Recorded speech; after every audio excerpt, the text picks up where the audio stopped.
Hello everyone, कैसे हैं आप लोग। एक बार फिर से स्वागत है आपके अपने प्यारे चैनल नारायण एडुकेयर एकेडमी में। बच्चों, पिछले क्लास में हमने पढ़ा था सेल के बारे में। वो सेल का लेक्चर नंबर 1 था। आज है सेल का लेक्चर नंबर 2।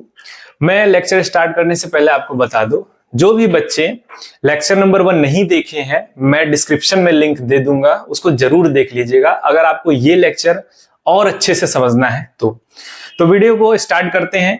तो बच्चों, पिछले क्लास में हम लोगों ने पढ़ा था सेल के बारे में। थोड़ा सा ये रिवाइज कर लेते हैं। हम लोगों ने वहां पे सेल के बारे में पढ़ा था, ठीक है। वहां पे सेल के बारे में पढ़ा था। वहां पे मैंने आपको बताया था कि सेल क्या होता है और सेल की डिस्कवरी किसने किसने की थी, ठीक है। तो सेल क्या होता है, मैंने बताया था कि सेल जो होता है वो लाइफ का सबसे बेसिक यानी कि सबसे स्मॉलेस्ट यूनिट है, जहां से लाइफ स्टार्ट होता है। और सेल ही एक ऐसा इंडिविजिबल है जो कि लिविंग फॉर्म के ऑर्गेनिज्म के फॉर्म में रहता है, ठीक है। लिविंग फॉर्म कहने का मतलब ये है कि जो भी लिविंग क्राइटेरिया होती है, जो भी लिविंग फीचर होता है, वो सबसे स्मॉलेस्ट यूनिट जो है लिविंग बीइंग्स का, वो सेल ही है, ठीक है। और वही सबसे बेसिक था, ठीक है। तो क्योंकि सेल को हमने पढ़ा दिया था, आज हम लोग पढ़ेंगे। और साथ ही में मैंने आपको डिस्कवरी के बारे में भी बताया था कि सेल की डिस्कवरी किसने की थी। लिविंग और नॉन लिविंग सेल दोनों की बात हुई थी। नॉन लिविंग का मतलब है डेड सेल, ठीक है। लिविंग सेल और डेड सेल दोनों का मैंने आपको बताया था। जो डेड सेल था वो रॉबर्ट हुक ने किया था 1665 में, और लिविंग सेल जो था वो एंटोन वॉन लीवेनहुक ने किया था, वो 1675 में किया था उन्होंने, ठीक है। ये सारे बात को हम लोगों ने डिस्कस कर रखा है।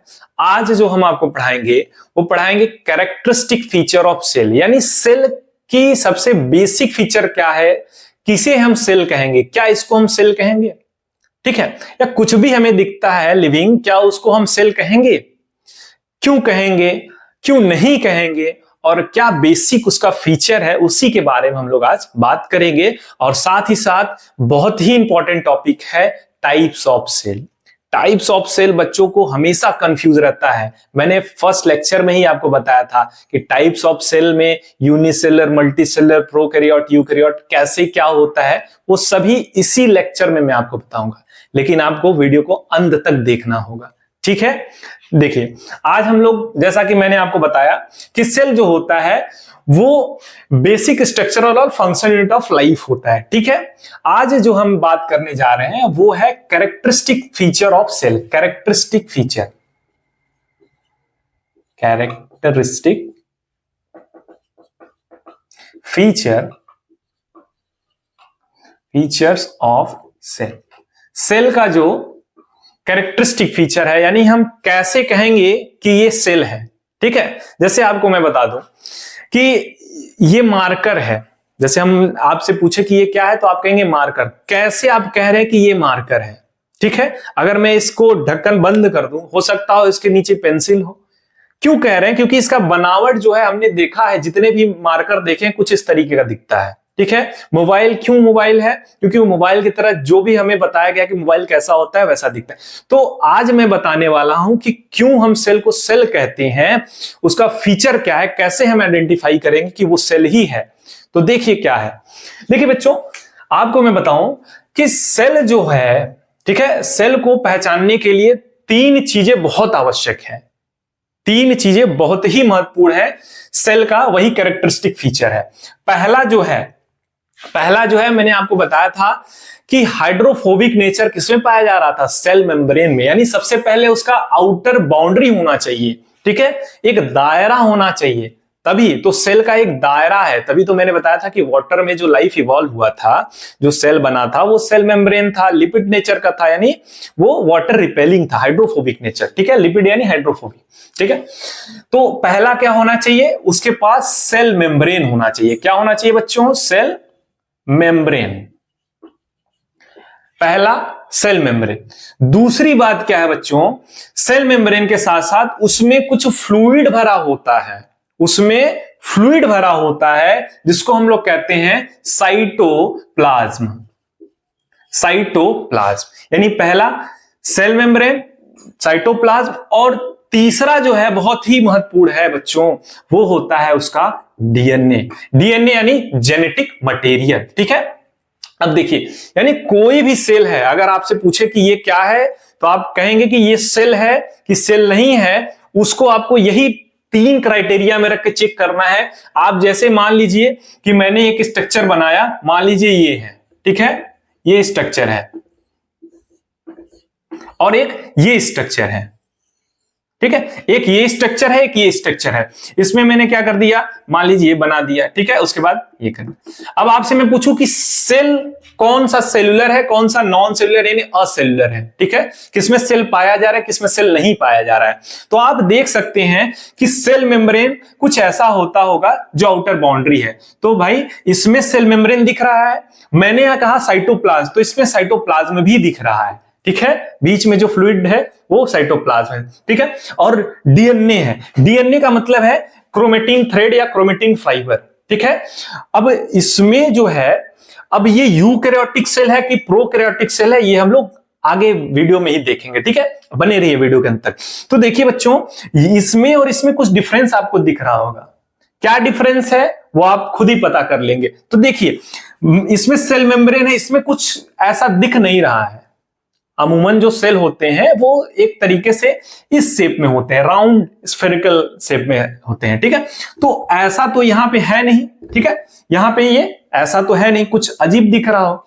तो ये क्या है, ये हम लोग आने वाले सीरीज में पढ़ेंगे। इतना मैं बता दूं कि ये सेल नहीं है, सेल नहीं है, ये सेल है। अब कौन सा सेल है ये अभी मैं बताने जा रहा हूं। तो ये तो सेल नहीं है क्योंकि क्राइटेरिया फॉलो ही नहीं कर रहा है, क्योंकि मैंने बताया कि सेल मेम्ब्रेन होना चाहिए, कैरेक्टरिस्टिक फीचर, मैं बार बार कह रहा हूं कि क्या इसको चिन्हित करता है, कैसे पहचानेंगे, तो सेल मेम्ब्रेन। दूसरा साइटोप्लाज्म, साइटोप्लाज्म भी है। तीसरा कुछ धागे नुमा संरचना है, इसी में क्रोमेटिन फाइबर या क्रोमेटिन थ्रेड, जिसे हम लोग क्या कहते हैं, क्रोमेटिन थ्रेड में ही तो डीएनए होता है भाई, याद करिए। नहीं याद कर पा रहे हैं, बने रहिए नारायण एडुकेयर एकेडमी में, मैं आपको सब कुछ पढ़ाऊंगा, बेसिक से डिटेल तक पढ़ाया जाएगा, बशर्ते आप सपोर्ट करते रहिए जैसे आप सपोर्ट कर रहे हैं, ठीक है बच्चों। तो सेल मेम्ब्रेन हो गया, ठीक है, तो इसका ये क्या हो गया, सेल मेम्ब्रेन हो गया। ये क्या हो गया, साइटोप्लाज्म हो गया। और ये क्या हो गया बच्चों, यही आपका डीएनए है। यही क्या है आपका डीएनए, यानी जेनेटिक मटेरियल। जेनेटिक मटेरियल क्या होता है सभी को पता होगा, नहीं पता होगा हम लोग पढ़ेंगे, इसी चैनल पे पढ़ेंगे, ठीक है। तो बच्चों, आपको कोई भी पूछे कि क्या ये सेलुलर है कि नॉन सेलुलर है कि असेलुलर है, ठीक है, दोनों एक ही होता है, नॉन सेलुलर कहिए यानी सेल नहीं है, या असेलुलर कहिए, ठीक है, एब्सेंट है, ठीक है। तो सेल मेम्ब्रेन आपको क्या चेक करना होगा कि सेल मेम्ब्रेन है कि नहीं है, ठीक है। कोई आपसे पूछे, जैसे मैंने आपको बना करके दिया था, ठीक है, कि वो सेल है कि नहीं है, तो उसने मैंने आपको बताया कि पहले आप आउटर बाउंड्री देखिए है कि नहीं है, उसमें फ्लूइड भरा है कि नहीं है, उसमें डीएनए है कि नहीं है, ठीक है, इतना आप चेक करिए। अगर इन तीनों में से यानी सेल मेम्ब्रेन, साइटोप्लाज्म, डीएनए में से अगर कोई एक भी एब्सेंट रहेगा बच्चों, ध्यान दीजिए, कोई अगर एक भी एब्सेंट रहा तो वो सेल की प्रॉपर्टी के अंदर लाई नहीं करता है, वो सेलुलर नहीं है। सीधी सी बात है, सिंपल सा फंडा है, याद कर लीजिए कि सेल होने के लिए भाई आपके पास सेल मेम्ब्रेन, साइटोप्लाज्म और डीएनए, ये 3 कम से कम आपके पास होनी चाहिए, तभी आप क्या कहलाएंगे, सेल कहलाएंगे। और इसके साथ साथ जो कॉमन प्रॉपर्टी होती है वो होती है राइबोसोम की। क्या होती है बच्चों, राइबोसोम की, राइबोसोम, ठीक है, राइबोसोम्स। बेटा ये आपकी बेसिक प्रॉपर्टी है, यानी कैरेक्टरिस्टिक फीचर है, जो कि पहचानने के लिए है कि भाई ये सेल है और ये सेल नहीं है। तो क्या याद कर लिया आप, सेल मेम्ब्रेन है कि नहीं है, डीएनए है कि नहीं है, साइटोप्लाज्म है कि नहीं है। उसके बाद तमाम स्ट्रक्चर्स आएंगे, उसके बारे में हम लोग इसी लेक्चर में पढ़ेंगे, ठीक है, और डिटेल पढ़ेंगे स्ट्रक्चर ऑफ सेल में। नेक्स्ट लेक्चर आपका रहेगा स्ट्रक्चर ऑफ सेल। आज हम लोग पढ़ेंगे टाइप्स ऑफ सेल और कैरेक्टरिस्टिक फीचर ऑफ सेल, जहां की मैंने कैरेक्टरिस्टिक फीचर ऑफ सेल के बारे में आपको बता दिया है। नेक्स्ट अब आगे बढ़ते हुए, जैसा कि मैंने आपको बच्चों बताया कि जो सेल होता है वो बेसिक स्ट्रक्चरल और फंक्शनल यूनिट ऑफ लाइफ होता है, ठीक है, इतना तो आपको समझ में आ गया। और कैरेक्टरिस्टिक फीचर भी हम लोगों ने पढ़ लिया। अब जो मैं आपको बताने जा रहा हूं वो ये है कि जैसे मैंने आपको ये बता दिया कि भाई चलिए टाइप्स ऑफ सेल के बारे में मैं बता रहा था ना, अब नेक्स्ट हमारा क्या है, types of cell. Types of cell यानी कि कोशिका के प्रकार। हिंदी में अगर बात करें, यूपी बोर्ड के बच्चे भी, क्योंकि ये वीडियो जो है बाइलैंग्वेज है, हिंदी इंग्लिश दोनों इसमें यूज हो रहा है, ठीक है। तो टाइप्स ऑफ सेल जो है बच्चों, वो क्या होता है, यानी कोशिका के प्रकार। अब कोशिका के कितने प्रकार होते हैं, यानी टाइप्स ऑफ सेल कितने होते हैं, तो आपने अपने बुक में पढ़ा होगा, कहीं यूनिसेलुलर नाम आता है, कहीं मल्टीसेलुलर नाम आता है, कहीं यूकैरियोटिक नाम आता है, कहीं प्रोकैरियोटिक नाम आता है। तो बच्चे कंफ्यूज हो जाते हैं। कंफ्यूज नहीं होना है, केवल और केवल इस लेक्चर को पूरा देखना है, आपका सारा कंफ्यूजन दूर हो जाएगा। बताता हूं कैसे, गारंटी दे रहा हूं कंफ्यूजन दूर हो जाएगा इस लेक्चर के बाद। देखिए, टाइप्स ऑफ सेल का मतलब है, दो तरीके से मैं पढ़ाता हूं। पहला जो है वो है on the basis of types of cell, on the basis of number. कैसा बेटा, नंबर, यानी संख्या के आधार पर। पहला क्या, कोशिका के प्रकार on the basis of number, यानी संख्या के आधार पर। और दूसरा जो है बच्चों, दूसरा है on the basis of nucleus. क्या, टाइप्स ऑफ न्यूक्लियस, ठीक है, न्यूक्लियस के प्रकार के आधार पर, ठीक है। न्यूक्लियस, जिसको हम लोग कहते हैं कैरियन, कैरियन भी कहते हैं। क्या कहते हैं, कैरियन, ठीक है। कैरियन या फिर न्यूक्लियस के आधार पे कितने होते हैं। तो बच्चों चलिए पहला स्टार्ट करते हैं, on the basis of number. पहला क्या, यानी हम लोग क्या, types of cell on the basis of number, on the basis of nucleus, यानी न्यूक्लियस के आधार पर और संख्या के आधार पर। तो पहला आपको बताने में जा रहा हूं बच्चों, वो है संख्या के आधार पर, कि संख्या के आधार पर 1 2 3 4 5 लाखों है कि नहीं है। जैसे अगर आप खुद जानते हैं कि हमारे बॉडी के अंदर, यानी जो ह्यूमन बींग्स है, या जो बड़े बड़े जानवर है ना, बड़े जानवर का मतलब जो एडवांस हैं, टेट्रापोडा वगैरह, ठीक है, टेट्रापोडा भी आप मतलब समझ रहे होंगे, कॉर्डेट्स वगैरह में जो है, ठीक है। तो उसमें जो है वो मल्टीसेलुलर, जैसे हम लोग क्या है, मल्टीसेलुलर है। मल्टीसेलुलर मतलब बहुकोशिकी, बहुत सारे सेल हमारे अंदर पाए जाते हैं, बहुत ज्यादा, ठीक है। तो types of cell on the basis of number, तो बच्चों इसमें आ जाता है नंबर ए पे यूनिसेलुलर। यूनिसेलुलर, पहला क्या, यूनिसेलुलर, यानी कि जो सेल की प्रॉपर्टी है, मैंने बताया था कि सेल क्या होता है, सब कुछ फंक्शन करता है। वो सब कुछ अकेले अगर करे कोई एक सेल, यानी वो गैसेस एक्सचेंज भी करे और अपना जो न्यूट्रिशन गेन करना है वो भी करे, एक ही सेल जब ये सारा काम करता है अपने आपको जीवित रखने के लिए, क्योंकि भाई एनर्जी सबको चाहिए होता है, मैंने शुरू में ही बताया। और न्यूट्रिशन पढ़ाएंगे, उसमें डिटेल आपको बताएंगे कि एवर चेंजिंग एनवायरनमेंट में हमको कैसे एनर्जी की जरूरत पड़ती है, और एनर्जी कैसे एक फॉर्म से दूसरे फॉर्म में कन्वर्ट होता है। Neither created not destroyed, law of conservation of energy सबको पता होगा। जो बच्चे पढ़ रहे हैं, जो नहीं पढ़ रहे हैं उनको भी पता हो जाएगा, ठीक है। हम लोग उसी की तैयारी करा रहे हैं आपको। तो यूनिसेलुलर, यानी अगर एक सिंगल सेल अपने आप को जीवित रखने के लिए जो सारा परफॉर्म करता है फंक्शन, अगर एक सिंगल सेल कर रहा है, तो उससे हम लोग किसके अंदर पढ़ते हैं, यूनिसेल के अंदर।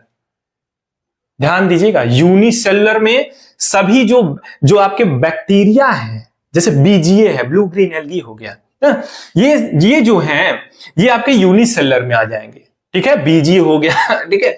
दूसरा होता है बच्चों, अगर जब ढेर सारे सेल मिल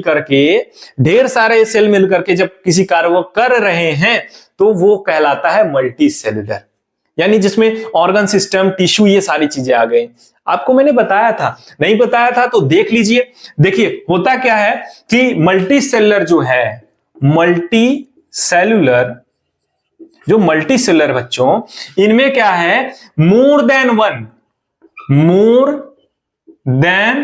वन जब सेल सारा परफॉर्म करेगा function, more than one cell जब लाइफ अपने आप को जिंदा रखने के लिए, यानी sustain their life, perform their activity, तो क्या कहलाएंगे बच्चों, मोर देन वन सेल, यानी एक से ज्यादा सेल जब करता है तो वो किसके अंदर आएगा, मल्टीसेलुलर के अंदर आएगा। किसके अंदर आएगा, मल्टीसेलुलर के अंदर आएगा। तो यूनिसेलुलर हो गया, मल्टीसेलुलर हो गया, यानी नंबर के आधार पे दो हो गए, on the basis of number cell, unicellular और मल्टीसेलुलर। एक मैं पढ़ाता हूं बच्चों को, वो कहलाता है असेलुलर। इसको हम लोग एक्स्ट्रा पॉइंट में लिखते हैं, असेलुलर क्या होता है। असेल्यूलर। मैंने बताया था कि जिसमें साइटोप्लाज्म ना हो, सेल मेम्ब्रेन ना हो, केवल और केवल उसका जेनेटिक मटेरियल होता है, तो उसे हम कहते हैं असेल्यूलर। नहीं आपको याद है तो यहां देखिए, असेल्यूलर, असेल्यूलर, ठीक है। असेल्यूलर का मतलब क्या है? एब्सेंट। सेल क्या होता है? एब्सेंट होता है। सेल जब एब्सेंट होता है, सेल एब्सेंट होने का मतलब क्या है? वही कैरेक्टरिस्टिक फीचर अगर उसमें नहीं है, कैरेक्टरिस्टिक फीचर क्या? भूलो ना मत, भूलना नहीं है आपको, फिर से वही 3 चीज याद कर लीजिए, एकदम रट डालिए, ठीक है। क्या? सेल मेम्ब्रेन, साइटोप्लाज्म, डीएनए और राइबोसोम, क्योंकि कॉमन होता है, ठीक है, राइबोसोम। तो 3 तो वही बेसिक है, ठीक है। तो वो अगर नहीं है तो क्या है? तो ये इसका एग्जांपल क्या हो जाएगा? यहां जो सेलुलर यानी प्रॉपर्टी को शो नहीं करता है, ठीक है, जिसमें साइटोप्लाज्म ना हो, सेल मेम्ब्रेन ना हो, तो वो क्या कहलाएगा? असेलुलर कहलाएगा, यानी कि उसमें जो प्रॉपर्टी है वो एब्सेंट है। इसका एग्जांपल बच्चों हो जाता है, इसका एग्जांपल अगर हम देखें, असेलुलर का जो एग्जांपल होता है वो होता है वायरसेस। क्या होता है? वायरसेस, ठीक है। वायरसेस आर क्या होते हैं? ये असेलुलर होते हैं, असेलुलर, असेलुलर। तो मल्टीसेलुलर, यूनिसेलुलर, असेलुलर, ठीक है। अगर एक सेल सारा फंक्शन परफॉर्म कर रहा है तो उसे हम लोग कहेंगे यूनिसेलुलर। अगर एक से ज्यादा सेल मिलकर के सस्टेन कर रहे हैं लाइफ को, सारा परफॉर्म कर रहे हैं फंक्शन, तो उसको हम लोग कहेंगे मल्टीसेलुलर। अगर सेलुलर कैरेक्टरिस्टिक फीचर जो मैंने बताया है उसमें से अगर एक भी एब्सेंट रहा तो बच्चों वो क्या कहलाएगा? असेलुलर कहलाएगा। एग्जाम्पल वायरसेस है। ये कई बच्चों का कंफ्यूजन रहता है, मैं क्लास में पूछता हूं कि असेलुलर क्या होता है, वायरसेस क्या है, यूनिसेलुलर है कि मल्टीसेलुलर है? बच्चे कंफ्यूज रहते हैं, कोई मल्टीसेलुलर कह देता है, कोई यूनिसेलुलर कह देता है। क्यों कंफ्यूज है? क्योंकि उनको पता नहीं है, बेसिक उनका क्लियर नहीं है, ठीक है। तो आप बेसिक क्लियर कर लीजिए। असेलुलर का मतलब होता है कि जिसमें सेलुलर प्रॉपर्टी जो मैंने आपको बताया कैरेक्टरिस्टिक फीचर वो एब्सेंट रहता है, तो वो लाई करते हैं असेलुलर के अंदर। इतना आप लोग याद रखिए। तो हमने आपको मल्टीसेलुलर, यूनिसेलुलर, असेलुलर बता दिया। मल्टीसेलुलर के एग्जांपल्स आप जानते ही हैं, ह्यूमन बींग्स देख लीजिए, डॉग, कैट, जो भी है सब मल्टीसेलुलर है, ठीक है, याद रखने के लिए।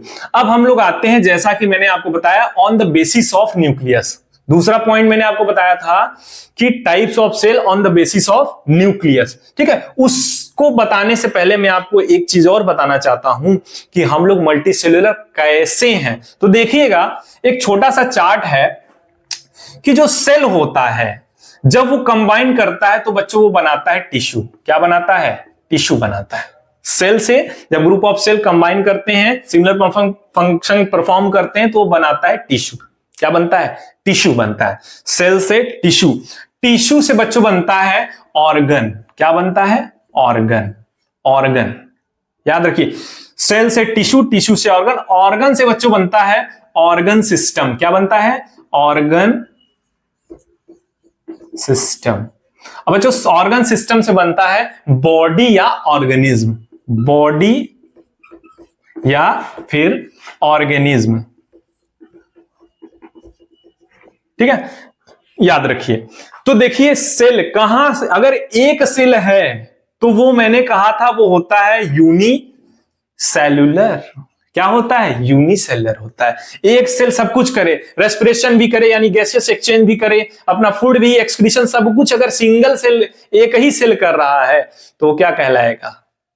यूनिसेलुलर, ठीक है।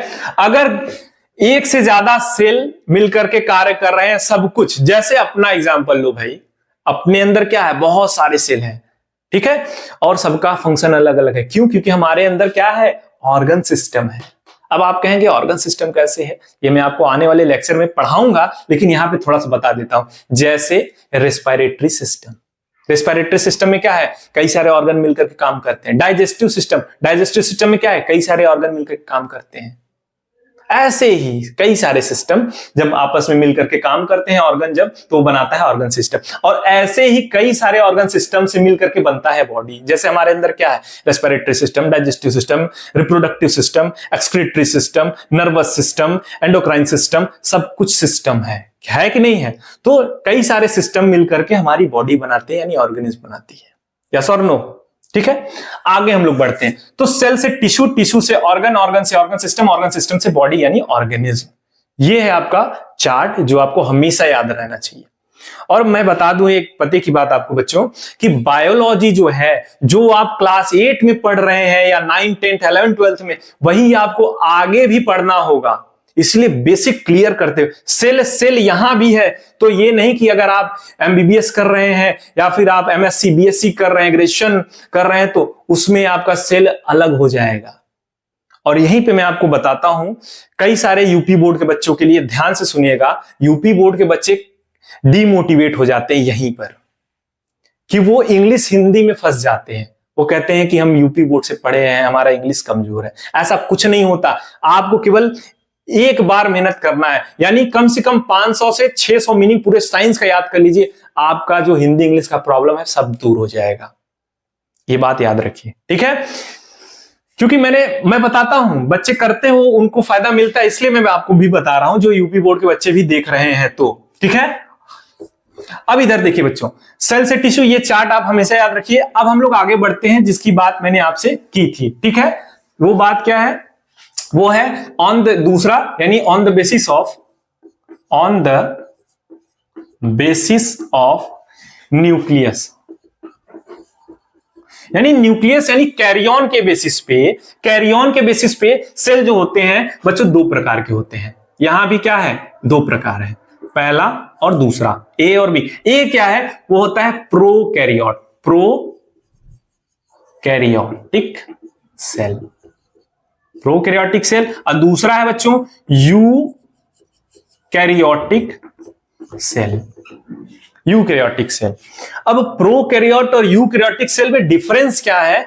इससे पहले मैं आपको न्यूक्लियस क्या होता है, क्योंकि न्यूक्लियस के ही आधार पे हुआ है, तो हम पहले आधार को ही पढ़ लेते हैं, ताकि आप खुद ही पहचान जाएंगे कि कौन यूकैरियोट है, कौन प्रोकैरियोट है। तो आधार को ही मैं यहीं पे संक्षिप्त में बताता हूं इन द ब्रीफ कि न्यूक्लियस क्या होता है, उसकी क्या प्रॉपर्टीज होती है। नाम याद रखिए, on the basis of nucleus दो प्रकार के सेल होते हैं, prokaryotic cell and eukaryotic cell. भूलिएगा नहीं, बहुत ही इंपॉर्टेंट है बच्चों, ये आपको हमेशा काम देगा, यही बेसिक है। मैं आपको शुरू में ही बता दिया था लेक्चर स्टार्ट करने से पहले कि साइटोलॉजी जिसका वीक रहेगा उसको नीट समझ लीजिए कि हमेशा परेशान करेगा। नीट हो, जितने भी एंट्रेंस एग्जाम है वो आपको परेशान करेगा, क्योंकि इससे बहुत ज्यादा क्वेश्चन बनता है। साइटोलॉजी, जेनेटिक्स, ये सारे क्या है? बेसिक हैं, और इनकी बेसिक चीज को नहीं पता है तो वो कॉम्पिटिटिव एग्जाम में उनको परेशानी होती है बच्चों। इसलिए मैं आपको बार बार बता रहा हूं कि साइटोलॉजी कितना इंपॉर्टेंट है। मैं एक भी पॉइंट नहीं छोड़ रहा हूं, चाहे बच्चा क्लास 8 में हो, चाहे बच्चा क्लास 9, 10, 11, 12 में, इवन नीट की तैयारी कर रहा हो तो पढ़ ही रहा होगा कि कितने एडवांस चीजें भी मैं इसमें बताता चल रहा हूं। मैंने माइक्रोग्राफिया बताया जो कि आपने पढ़ा होगा आगे चल के, ठीक है? तो आप उसको याद रखिए जो मैं बता रहा हूं, बहुत इंपॉर्टेंट। अब ये नहीं कि क्लास 8 का बच्चा कहेगा कि आगे का पढ़ा रहे, नहीं, आपको ये भी पढ़ना है। मैं उसी तरीके से लेक्चर को प्रिपेयर किया हूं कि सभी बच्चों को ध्यान में रखते हुए यहां पे लेक्चर बनाया जाता है, ठीक है? तो देखिए बच्चों, prokaryotic cell, eukaryotic cell. Prokaryotic cell, eukaryotic cell में डिफरेंस क्या है? तो सबसे पहले हम उसी को जानते हैं जिसके आधार पर ये डिफरेंस क्रिएट हो रहा है, मेन जड़ को ही जानते हैं, तभी तो हम कर पाएंगे इसमें क्या डिफरेंस है। तो सबसे पहले हम लोग थोड़ा सा न्यूक्लियस के बारे में जान लेते हैं। बच्चों, न्यूक्लियस जो होता है, अगर ट्रू न्यूक्लियस की बात करें, एक जो न्यूक्लियस है उसमें क्या क्या होता है? तो बच्चों, न्यूक्लियस का जो प्रॉपर्टी है, न्यूक्लियस जो होता है वो सेल के अंदर इस तरीके से होता है। इसको मेरा पढ़ाने का तरीका, याद कराने का तरीका ये है कि गोला के अंदर गोला, उसको हमने न्यूक्लियस बोला, ठीक है? गोला के अंदर गोला, उसको हमने न्यूक्लियस बोला। यानी कि ये जो गोला है, इसको अगर हम बाहर करें तो इसमें देखिए ये मेम्ब्रेनस होता है, ठीक है? इसमें पोर्स होते हैं। ये जो मेम्ब्रेन है इसको हम लोग कहते हैं न्यूक्लियर मेम्ब्रेन, न्यूक्लियर मेम्ब्रेन। दूसरा क्या है? इसमें बच्चों जेनेटिक मटेरियल भरा हुआ होता है, इसमें फ्लूइड भरा हुआ होता है, और इसमें एक छोटा सा राउंड स्ट्रक्चर की तरह दिखता है, उसको हम लोग कहते हैं न्यूक्लियोलस। यानी न्यूक्लियर मेम्ब्रेन होता है, न्यूक्लियोप्लाज्म होता है, और उसका डीएनए हो गया, यानी जेनेटिक मटेरियल हो गया। और पते की बात मैं करूं, जितने भी सेलुलर इंटाइटी होती है सब में डीएनए होता है। ऐसा मत सोचिएगा कि आरएनए जेनेटिक मटेरियल, डीएनए ही सब में पाया जाता है। आरएनए भी पाया जाता है, ठीक है, क्योंकि प्रोटीन सिंथेसिस के लिए आरएनए का बहुत इंपॉर्टेंट रोल है। अब कई बच्चे समझ रहे होंगे प्रोटीन सिंथेसिस क्या होता है, सब डिटेल पढ़ाया जाएगा यहीं पर, ठीक है। तो बच्चों डीएनए, न्यूक्लियोप्लाज्म, न्यूक्लियर मेम्ब्रेन और न्यूक्लियोलस, ठीक है, न्यूक्लियोलस, न्यूक्लियोलस, ठीक है। ये जो चारों हैं ये आपके इंपॉर्टेंट है, यही मिलकर के ये न्यूक्लियस बनाता है। अब प्रोकैरियोट और यूकैरियोट में डिफरेंस क्या है, तो मैं आपको बताता हूं कि जो पहला है आपका prokaryote, prokaryotic cell, prokaryotic cell. Prokaryotic cell का मतलब होता है बच्चों, प्रो का मतलब होता है प्रिमिटिव, ठीक है, यानी जब स्टार्टिंग, इसको हम लोग कहते हैं इनसिपिएंट न्यूक्लियस। प्रोकैरियोट में पाया जाता है इनसिपिएंट न्यूक्लियस।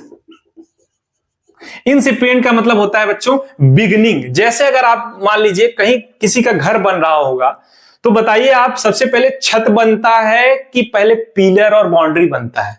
आप बताइए पहले आपका क्या बनता है? कहीं देखे हैं कि बिना पिलर के छत पहले ढाला जाता होगा, उसके बाद फिर बाउंड्री बनता होगा या फिर पिलर डाला जाता होगा? ऐसा नहीं होता है। तो जब शुरुआत किसी कार्य का होता है, तो ऐसे ही जब न्यूक्लियर जो इनसिपिएंट मतलब है जो बिगिनिंग में है, यानी एडवांस से पहले वाला, तो इसे हम लोग कहते हैं प्रिमिटिव न्यूक्लियस जिसमें भी पाया जाता है, यानी इनसिपिएंट न्यूक्लियस जिसमें भी पाया जाता है बच्चों, वो कहलाते हैं प्रोकैरियोटिक सेल।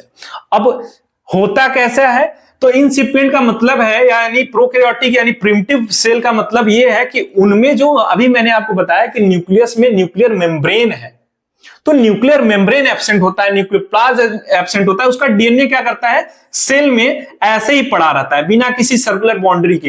यानी अगर हम इस सेल को देखें, ठीक है, सपोज करिए ये सेल है, प्रोकैरियोटिक सेल अगर मैं आपको बना करके दिखाऊं, सपोज करिए ये एक सेल है, ध्यान से देखिए सेल है, अगर ये आपका क्या है, जेनेटिक मटेरियल है, अगर इसी में अगर मैं गोला मार दूं तो क्या हो जाएगा, गोला के अंदर गोला, उसको हमने न्यूक्लियस बोला। लेकिन प्रोकैरियोट में ये गोला के अंदर गोला नहीं होता है बच्चों, ये जो इसका डीएनए यानी जेनेटिक मटेरियल है वो ऐसे ही घूमता टहलता है, यानी फ्रीली मूव्ड है, ठीक है, ये फ्लोटिंग है, फ्री फ्लोटिंग है, ठीक है, यानी इसका कोई दायरा फिक्स नहीं है। तो इसीलिए इसमें दायरा फिक्स नहीं है, स्टार्ट होता होगा तब जाकर के आता है एडवांस, यानी जहां ट्रू न्यूक्लियस जिसे हम लोग कहते हैं।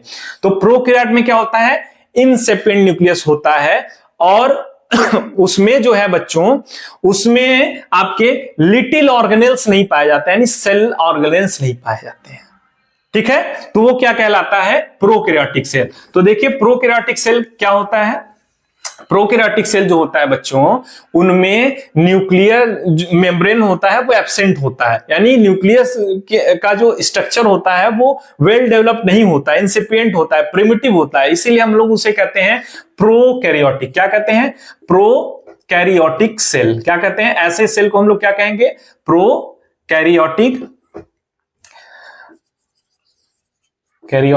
सेल।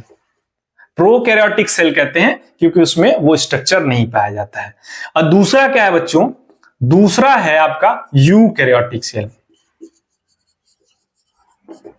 दूसरा है बच्चों आपका यूकैरियोटिक सेल। यू का मतलब होता है बच्चों ट्रू। क्या होता है, ट्रू, यानी ट्रू का मतलब है जो मैंने न्यूक्लियस की प्रॉपर्टी बताया, यानी न्यूक्लियर मेम्ब्रेन, न्यूक्लियोप्लाज्म, न्यूक्लियोलस और डीएनए। यानी डीएनए क्या है, एक बाउंड्री में है, यानी गोला के अंदर गोला अगर आ गया, यानी अगर गोला के अंदर गोला आया तो इसको बिना देरी किए हम इसको कह देंगे कि भाई ये क्या है, यूकैरियोटिक सेल है। क्यों, क्योंकि गोला के अंदर गोला, उसको हमने न्यूक्लियस बोला, मैंने आपको बता दिया था, ठीक है। तो अगर गोला के अंदर गोला है तो कौन सा सेल है, वो यूकैरियोटिक सेल है। क्यों, क्योंकि इसका जो जेनेटिक मटेरियल है वो एनवेलप्ड के अंदर है, वो न्यूक्लियर मेम्ब्रेन के अंदर है, ठीक है। तो बच्चों अब इसका एग्जाम्पल क्या है और इसका एग्जाम्पल क्या है, तो इसका एग्जाम्पल जो है वो बैक्टीरिया वगैरह है, कुछ सर्टेन एल्गी भी है, ठीक है। लेकिन इसका क्या है, इसका जो भी आप मल्टीसेलुलर देख रहे हैं सारे क्या है, यूकैरियोटिक है, मल्टीसेलुलर यूकैरियोटिक, ठीक है। यूनिसेलुलर और मल्टीसेलुलर, प्रोकैरियोटिक एंड यूकैरियोटिक, ये सभी बातों को हम लोगों ने आज इस टॉपिक को डिस्कस कर लिया। होप आप सभी को ये टॉपिक जो है वो अच्छे से याद हो गया होगा, ठीक है, समझे नहीं। तो बच्चों आज हम लोगों ने डिस्कस किया कि सेल के प्रकार कितने होते हैं और सेल का कैरेक्टरिस्टिक फीचर क्या होता है, और साथ ही साथ हमने जो पिछला लेक्चर यानी लेक्चर नंबर 1 था उसके बारे में भी हम लोगों ने रिवीजन किया। होप आपको ये लेक्चर पसंद आया होगा। तो आज के लिए इतना ही, मिलते हैं नेक्स्ट लेक्चर में, लेक्चर नंबर 3, और आप लोग इसको नोट बना लीजिएगा, ठीक है। Thank you.